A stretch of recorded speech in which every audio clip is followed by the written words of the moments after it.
bordo del regionale 98004 che la Noria ci porterà in Siria per questo viaggio inaugurale del nuovo raddoppio ferroviario a Andorra e Imperia. Siamo qui in compagnia di Giovanni Berrino, assessore alle politiche trasporti, occupazione, turismo della Regione Liguria, e per il raddoppio oggi, l'inaugurazione qui ad Andorra della nuova stazione. Ecco, quali sono le aspettative da parte vostra? Intanto c'è tanta soddisfazione oggi nell'inaugurare un'opera che è iniziata anni e anni fa, di cui si attendeva il completamento. Oggi finalmente siamo arrivati all'inaugurazione.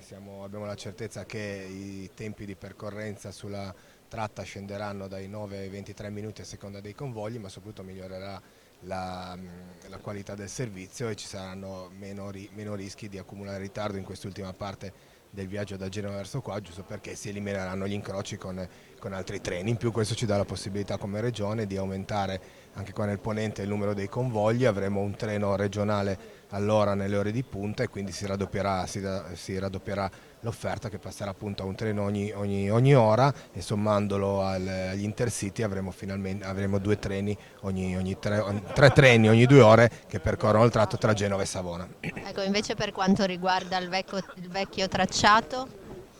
Il vecchio tracciato, insieme agli enti locali, quindi ai comuni attraversati dalla vecchia ferrovia, il ragionamento è già iniziato per continuare il tracciato di Area 24, quindi della ciclabile che oggi collega Ospedaletti a San Lorenzo al Mare, con la certezza che possa proseguire da San Lorenzo al Mare fino a Andorra e quindi dare un'offerta turistica unica, una ciclopedonale di 40 passachilometri sul mare, che sarebbe veramente una cosa bellissima. Grazie Assessore, una buona giornata.